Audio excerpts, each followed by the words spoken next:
Everyone, welcome back to my YouTube channel science by Deeba. इस video में हम biogeochemical का एक और साइकिल पढ़ेंगे, दैट इज ऑक्सीजन साइकिल। इससे प्रीवियस वीडियो में हमने क्या कवर किया था? Carbon cycle. देखो, कार्बन साइकिल आपने अच्छे से पढ़ ली थी, ठीक है। तो कार्बन साइकिल और ऑक्सीजन साइकिल दोनों एक दूसरे से कोरिलेट करता है, ठीक है। अब जब आप यहाँ पे पढ़ोगे तो आपको समझ में आ जाएगा। एंड उससे पहले अगर आप मेरे चैनल पे नए हैं तो इसे like, share, subscribe and comment करना बिल्कुल मत भूलना, ठीक है। And one more thing, please hit bell icon so that जब भी मैं कोई इंफॉर्मेटिव वीडियो डालूं तो आप तक टाइमली नोटिफिकेशन आता रहे। चलिए ठीक है, without wasting a time let's start. देखो, पहला पॉइंट क्या लिखा है? The oxygen cycle is a biogeochemical cycle. ये मैंने पहले ही बता दिया है कि ऑक्सीजन साइकिल क्या होती है। बायोजियोकेमिकल साइकिल होती है जो डिस्क्राइब करती है मूवमेंट ऑफ ऑक्सीजन को, यानी ऑक्सीजन के मूवमेंट को डिस्क्राइब कर रही है। कहाँ पर? जो इकोसिस्टम है या अर्थ का जो एटमॉस्फेयर है उसमें जो मूवमेंट हो रहा है ऑक्सीजन का, उसको डिस्क्राइब कर रही है, ठीक है। और साइकिल का मतलब क्या होता है? जितना लेन उतना देन, यानी एक साइकिल के फॉर्म में चलते रहना, ठीक है। इसी से तो चीजें कम नहीं पड़ेंगी। अगर पता चले सिर्फ लेन हो जाए और देन हो ही ना तो खत्म हो जाएगी ऑक्सीजन, फिर हम क्या कंज्यूम करेंगे, ठीक है। नेक्स्ट पॉइंट है, oxygen is crucial element.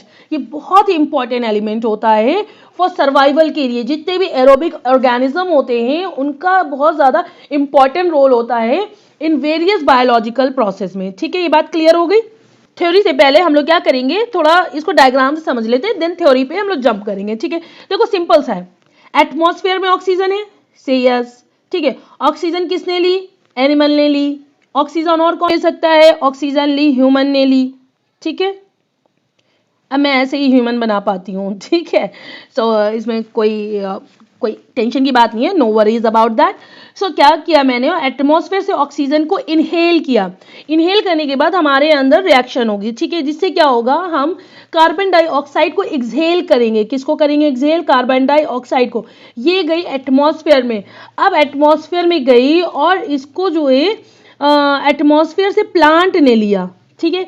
Plant ने फिर इससे रिएक्शन करके, यानी फोटोसिंथेसिस करके, और फोटोसिंथेसिस किसकी हेल्प से करेगा? सनलाइट की प्रेजेंट में, ठीक है। सनलाइट के प्रेजेंट में फोटोसिंथेसिस होगी और ऑक्सीजन को रिलीज कर देगा, ठीक है। रिलीज करा, फिर ऑक्सीजन कहाँ चली गई? एटमॉस्फेयर में।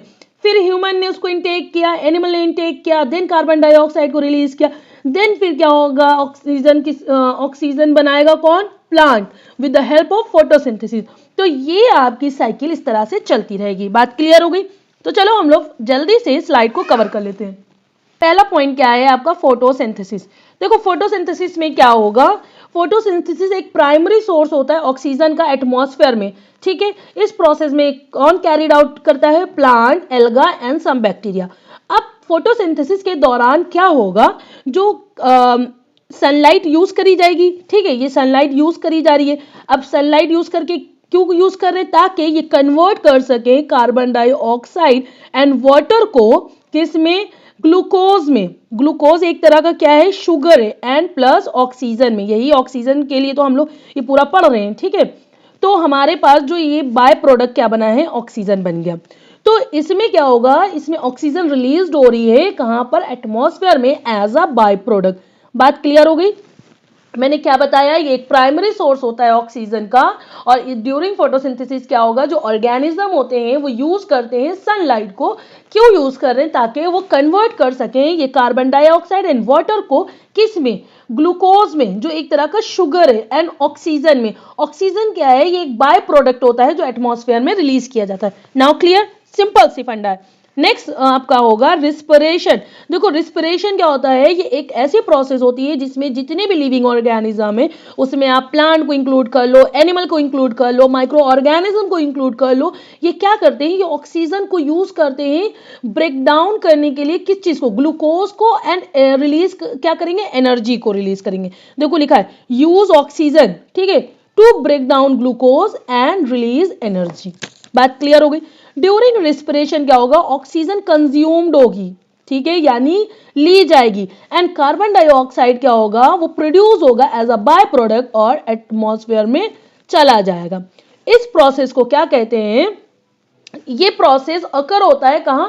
बोथ एनिमल में भी होता है एंड प्लांट्स में भी होता है। ये कंट्रीब्यूट करते हैं exchanges of gases in the atmosphere. Oxygen में होगा तो प्लांट में होगा तो oxygen as a by product release करेगी और एटमॉस्फेयर को दे देगी, और अगर एनिमल में होगा तो वो कार्बन डाइऑक्साइड को जो है एज अ बाय प्रोडक्ट निकालेंगे और एटमॉस्फेयर को दे देंगे। ठीक है, ये बात क्लियर हो गई। तो दोनों में ही क्या हो रहा है, आपका रिस्पिरेशन हो रहा है। बात क्लियर। अब हम लोग नेक्स्ट स्लाइड में चलते हैं। नेक्स्ट स्लाइड में देखते हैं डिकम्पोजिशन। डिकम्पोजिशन का मतलब क्या समझते हो, किसी चीज का टूटना। तो decomposition is the breakdown of, ठीक है, अब जो चीज सड़ रही होगी, गल रही होगी, तो वही तो टूटेगी।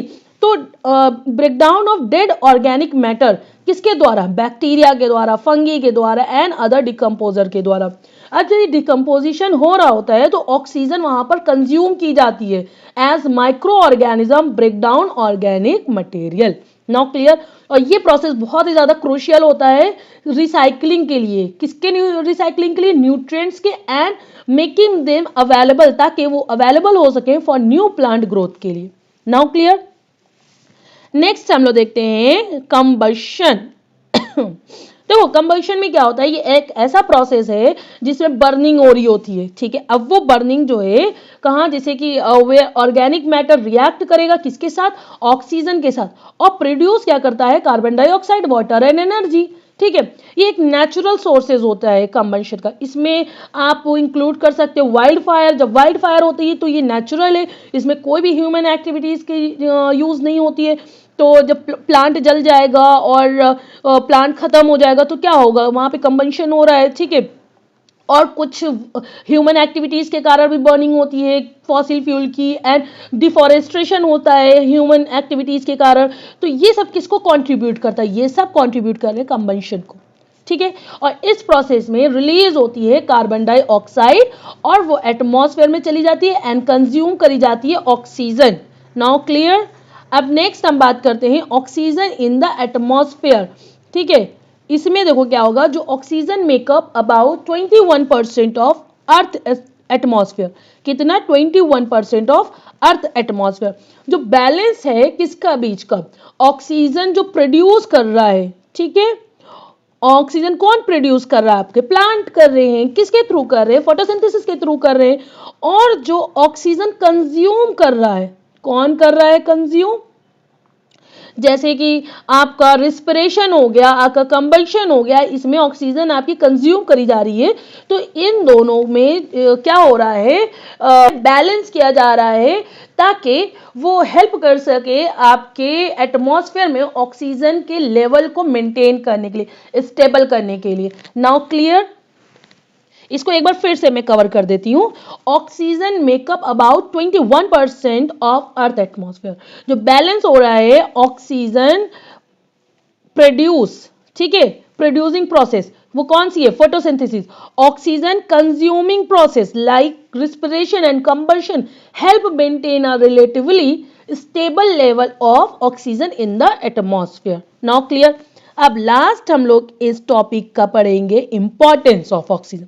सबसे पहले तो अगर मैं आपसे पूछूं तो आप क्या बोलोगे, ma'am it is very important, very essential. किसके लिए, हम लोग जो ब्रीथ कर रहे हैं उसके लिए ऑक्सीजन सबसे पहले आती है। ठीक है, तो यहाँ क्या लिखा है, oxygen is essential for survival. ठीक है, सर्वाइवल के लिए, किसके, मोस्ट ऑर्गेनिज्म के लिए, सपोर्टिंग सेलुलर रिस्पिरेशन के लिए, एनर्जी प्रोडक्शन के लिए, ये सब के लिए बहुत ज्यादा क्रूशियल है, इंपॉर्टेंट है। ठीक है, oxygen cycle is closely interconnected. अभी आपने इससे पहले वाली वीडियो में क्या पढ़ा था, कार्बन साइकिल, तो वही लिखा है कि ये क्लोजली इंटरकनेक्टेड होती है कार्बन साइकिल की। ठीक है, एज ऑक्सीजन इज की component of carbon dioxide and play a role in the regulation of atmospheric gases. I hope so आपको ये वीडियो बहुत अच्छे से समझ में आ गया होगा। अगेन अगर आप मेरे चैनल पे नए हो तो इसे लाइक शेयर सब्सक्राइब करना बिल्कुल मत भूलना, एंड शेयर भी जरूर करना अपने फ्रेंड्स के साथ। Thank you so much and keep support me, give me a big thumbs up.